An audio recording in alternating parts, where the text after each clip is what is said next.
So there was this Gallup poll back in 2011, and it found something pretty striking. About 30% of Americans believe the Bible is the actual Word of God, meant to be taken literally. Yeah, that's a huge number, tens of millions of people. And for many, that belief means the Bible holds, well, clear, unambiguous answers for pretty much everything. Right, like a divine instruction manual. Yeah. Our sources mention how that perspective can sometimes make it tricky to talk about different interpretations. Mm-hmm.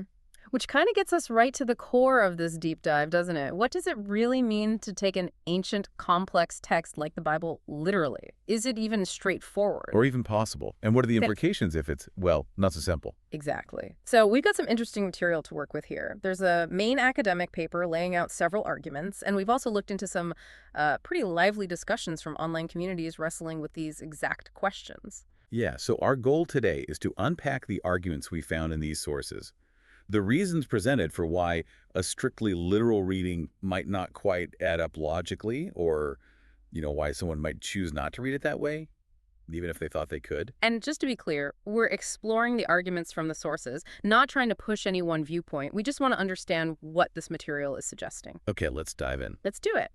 So one of the first big points the main paper makes is that just claiming to take the Bible, or really any complex text, literally runs into some fundamental logical problems. And it starts with language itself. Okay, the imprecision of language. That makes sense. The sources argue words aren't perfect little boxes with one single meaning. They're symbols, right?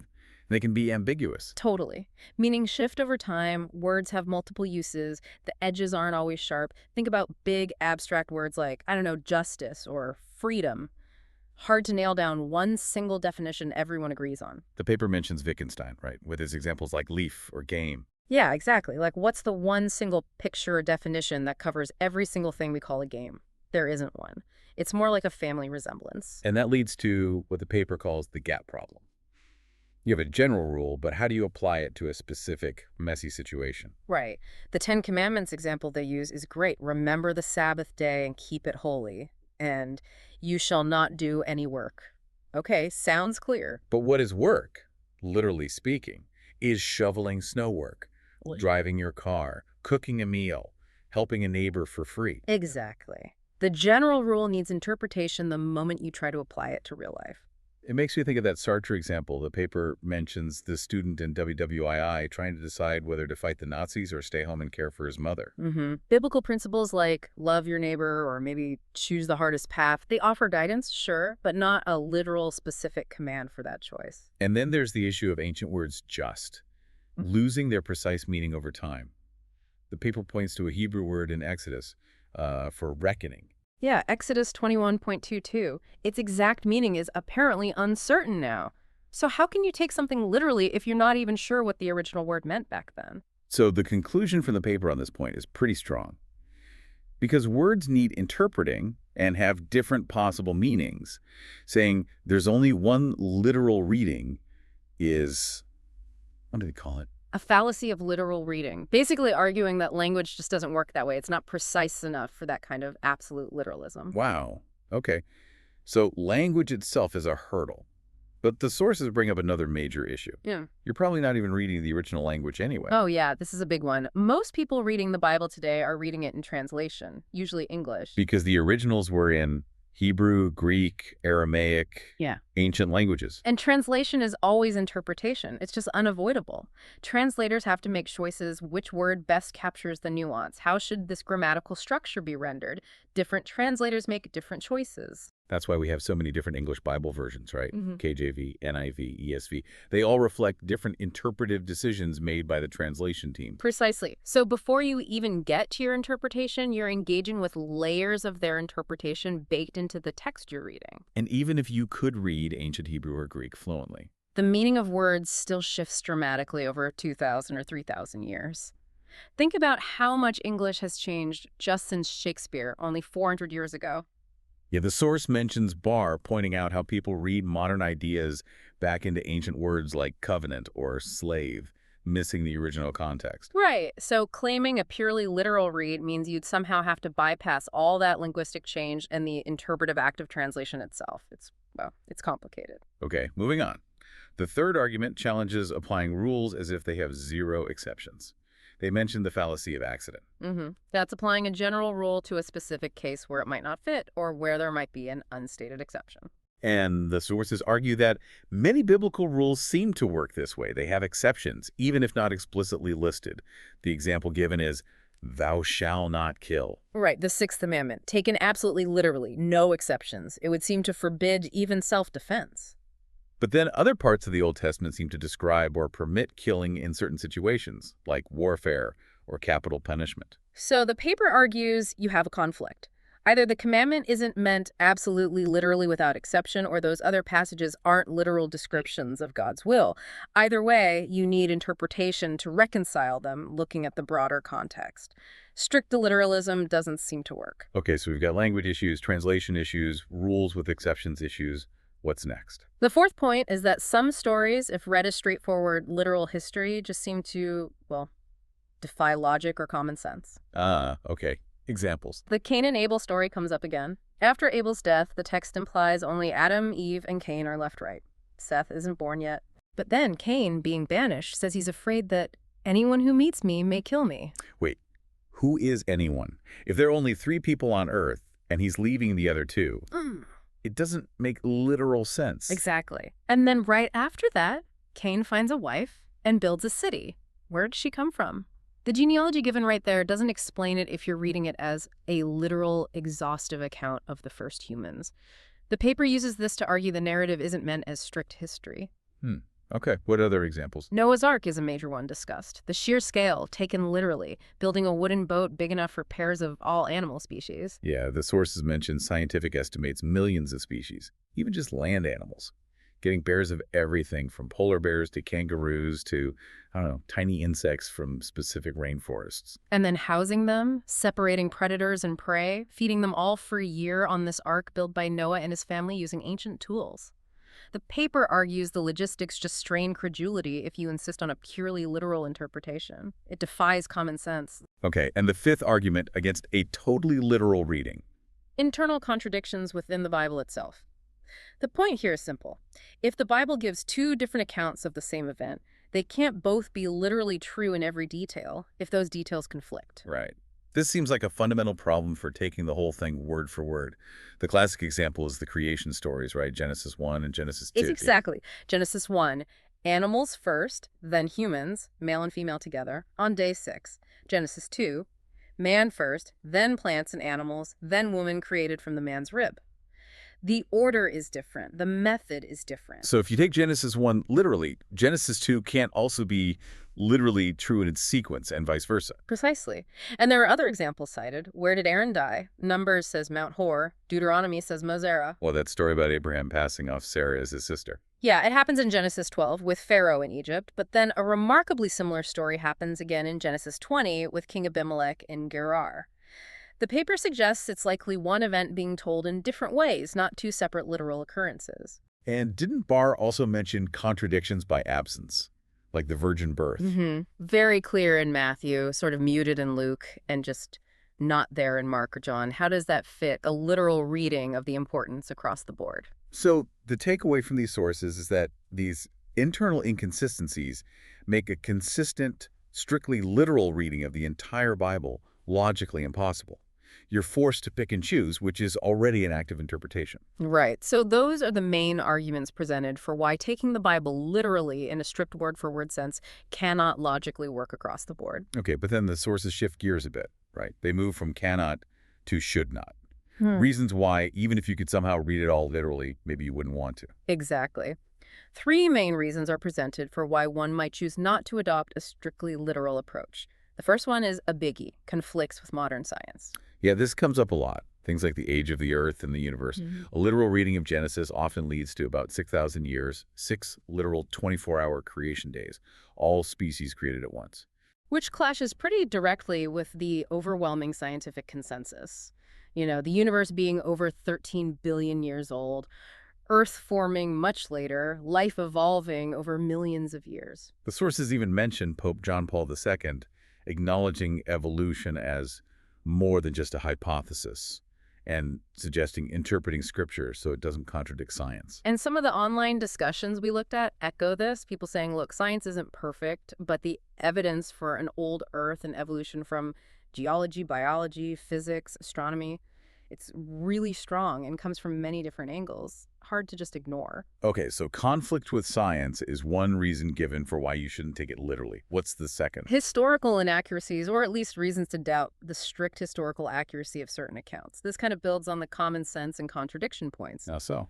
Well, the sources bring up potential borrowing from older myths. The story of baby Moses found in a basket on the river, for instance, has really striking parallels to the much older Akkadian legend of Sargon the Great. Oh, interesting. I didn't know that. And the idea of virgin births for divine or heroic figures. That motif shows up in Egyptian myths about Horus, Aztec myths about Huitzilopochtli, Roman myths about Mars, all predating the New Testament. The source suggests this context raises questions about the uniqueness and literalness of the biblical account. And what about external evidence, or lack thereof? Right.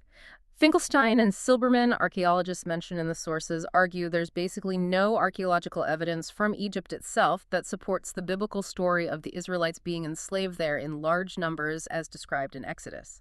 No records, no remains fitting that narrative. And online comments. Some point out that the Gospels were written decades after Jesus' life based on oral traditions, and that could allow for narratives to shift or change. The example given was the story of Jesus and the woman caught in adultery. Apparently, it's missing from the earliest manuscripts of John's Gospel, suggesting it might have been added later. Okay, so potential historical issues are the second reason. What's the third reason given for why someone might choose not to read literally? This one's about morality. The argument is that taking certain passages literally requires accepting actions or commands that violate widely held contemporary moral standards. This feels like a really significant challenge for literalism. What kind of passages are we talking about? Well, the sources point to passages that seem to command or endorse the killing of entire groups of people, men, women, and children in conquest. Like in parts of Deuteronomy or Joshua? Exactly. Or verses prescribing the death penalty for things like insulting your parents or adultery, homosexuality, even gathering sticks on the Sabbath, according to one passage in Numbers. Specific verses are cited. That seems harsh by today's standards. Very. And the sources also focus heavily on the portrayal and treatment of women in many Old Testament passages and even some in the New Testament. How so? Things like polygamy being okay for men but not women, women being valued less in census counts, inheritance laws favoring sons, captive women being forced into marriage, divorce laws in Deuteronomy that only give the husband the right to initiate. Passages from Genesis, Exodus, Leviticus, Numbers, Deuteronomy, even Paul and 1 Corinthians are brought up. So the argument is, one, that taking these literally means God commanded things we now see as immoral.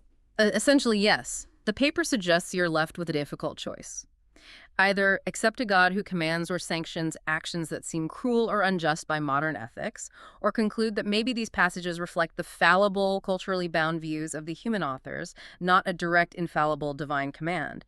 And if that's the case, then they shouldn't be taken literally as God's perfect word for all time. Okay, that's a powerful set of arguments. Impossibility due to logic and language, and undesirability due to conflicts with science, history, and morality. So if strict literalism is off the table, according to these sources, what's the alternative? How should we read it? Well, this is where the idea of literary genres comes in strongly. Several sources stress that the Bible isn't just one book, it's a collection, a library, written over centuries in many different styles. Poetry, history, law, prophecy, letters. Exactly. And the argument is that reading literally should actually mean reading literarily.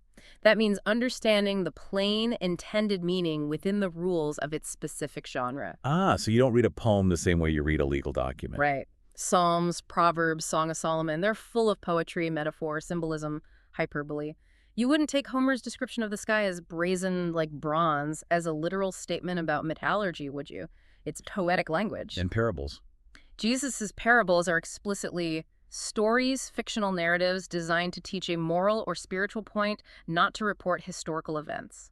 Apocalyptic writing like Revelation is drenched in symbolism. Even the historical books might use hyperbole, right? Or symbolic numbers like 40 years often meaning a generation. Precisely. Or Jesus telling people to gouge out their eye if it causes them to sin, that's understood as powerful hyperbolic language to make a point about dealing radically with temptation, not a literal instruction for self-mutilation. And what about obvious metaphors? The Lord is my shepherd. I am the door. He is the rock. These are great examples. They rely on the literal meaning of shepherd or door or rock to work, but they use that literal meaning to convey a deeper, non-literal truth about God's nature or Jesus' role.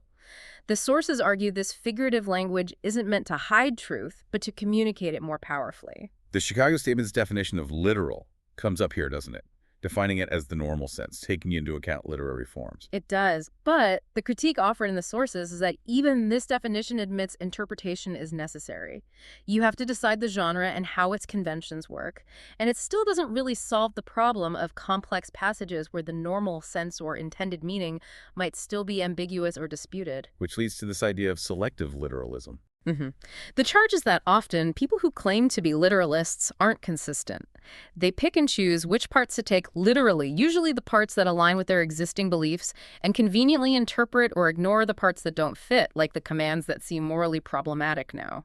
Barr's quote about this being a way to defend a position is mentioned. And historically, this kind of interpretation isn't new, is it? Not at all.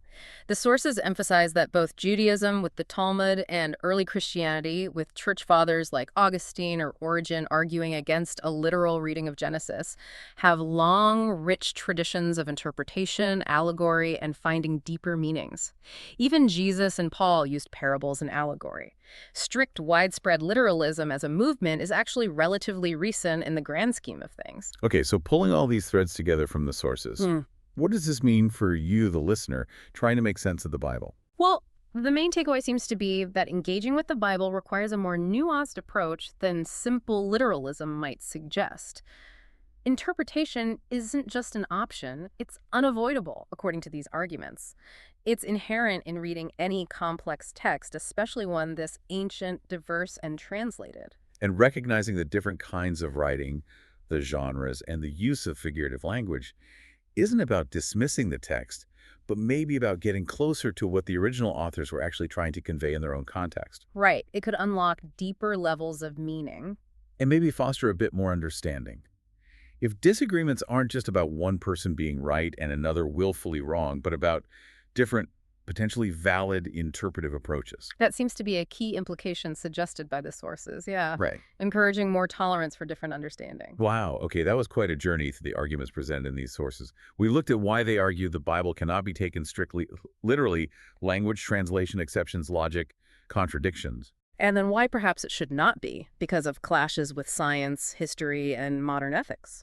And we explore this idea of reading literarily, understanding genres and figures of speech, acknowledging that interpretation is always part of the process. Yeah, our goal was to unpack the case made in this material, and it certainly gives us a lot to think about regarding the complexities of biblical interpretation. It absolutely does, and it leaves us with a pretty provocative thought, doesn't it?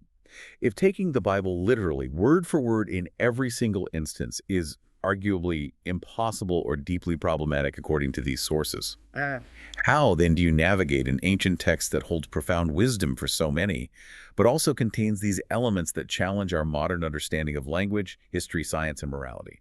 What guides your interpretation?